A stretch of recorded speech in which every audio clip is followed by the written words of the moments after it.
नमस्कार दोस्तों, आज की वीडियो में हम लोग बात करने वाले हैं झारखंड टेट की सिलेबस में कुछ विवाद हो रहे हैं और हो सकता है कि ये मामला कोर्ट भी जाए और इसमें आंदोलन वगैरह भी हो।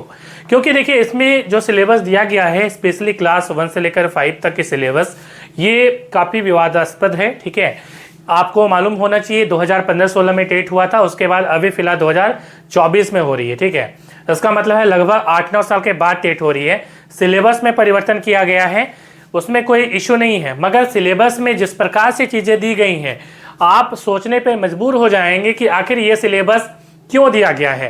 क्या लटकाने के लिए दिया गया है या आखिर क्यों दिया गया है? चलिए हम लोग इस पर बात कर लेते हैं। देखिए, ये है झारखंड टेट की सिलेबस क्लास 1 से लेकर 5, दिस इज लेवल 1। तो लेवल 1 और लेवल 2 दो यहाँ पे सिलेबस है।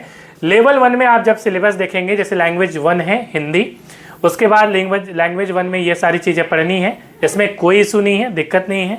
उसके बाद है लैंग्वेज 1 इंग्लिश। ठीक है, इसमें आप देख पा रहे हैं ये सिलेबस है, इसमें भी इशू नहीं है। इसके बाद है लैंग्वेज 1 में उर्दू। ठीक है, इंटरमीडिएट लेवल की जो होगी उसी बेसिस पे इसका भी सिलेबस होगा, इसमें भी कोई दिक्कत नहीं है।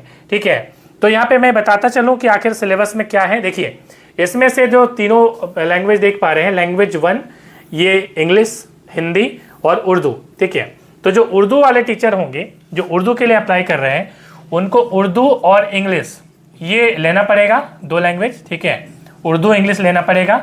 और जो आम कैंडिडेट हैं जिनका उर्दू नहीं है, उनको क्या होगा, उनका हिंदी और इंग्लिश से सवाल पूछे जाएंगे 15-15 नंबर के। ठीक है, हिंदी प्लस इंग्लिश, तो ये दो कैटेगरी होगी, तो इसमें कोई इशू नहीं है। अगला चलिए यहाँ पे देखते हैं कि अगली जो प्रॉब्लम है वो कहाँ पे है। अब देखिए, यहाँ पे पेपर 1 वाले को मैथमेटिक्स देना है, कंपलसरी है, आपका मैथ बैकग्राउंड हो या नहीं हो। देखिए, इसमें भी कोई इशू नहीं होती, यदि क्लास 10th लेवल की मैथ आपसे पूछी जाती तब कोई दिक्कत नहीं होती।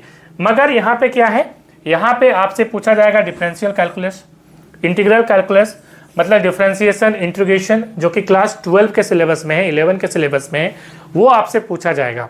तो मान लीजिए कोई आर्ट्स का विद्यार्थी है, ठीक है, तो आर्ट्स जो होगा तो उन्होंने मैट्रिक तक पढ़ा होगा, उसके बाद इंटर में मान लीजिए उन्होंने आर्ट्स लिया होगा, फिर ग्रेजुएशन में आर्ट्स होगा, तो उन्होंने तो जो इंटीग्रल कैलकुलस है या डिफरेंशियल कैलकुलस है उसने तो नहीं पढ़ा होगा, लेकिन वो तो एलिजिबल है क्योंकि एक आर्ट्स का टीचर भी इसमें अप्लाई करता है क्लास 1 से लेकर 5 तक में।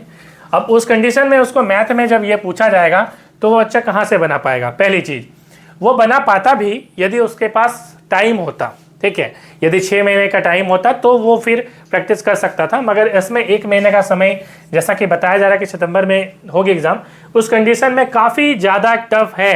ठीक है, इसे दे पाना। ठीक है, साथ ही साथ एक तरह से आप देखा जाए इसमें तो कहीं ना कहीं जो आर्ट्स वाले विद्यार्थी हैं उनकी तकलीफ बढ़ाई गई है, और जो साइंस वाले विद्यार्थी हैं उनको यहाँ पे फेवर में लिया गया है। ऐसा बोल सकते हैं कि उनके फेवर में ही हो जाएगा, वो आराम से इसको क्वालिफाई कर सकते हैं और उनको, बाकी लोगों को दिक्कत होगी। हालांकि जो बैकग्राउंड जिनका मैथ है उनको भी कम समय यदि मिलता है, 1 महीना, तो भी उनको भी प्रॉब्लम आएगी।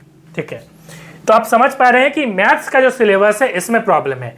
इसके बाद चाइल्ड पेडागोजी है, फिर आपका यहाँ पे अगला जो सिलेबस है वो है जनरल स्टडीज़ है, फिर लैंग्वेज सब्जेक्ट है, इनमें से कोई एक लैंग्वेज को लेना है। तो इन सब में कोई प्रॉब्लम नहीं है, प्रॉब्लम है यहाँ पे ये जो आप मैथ्स का सिलेबस देखते हैं।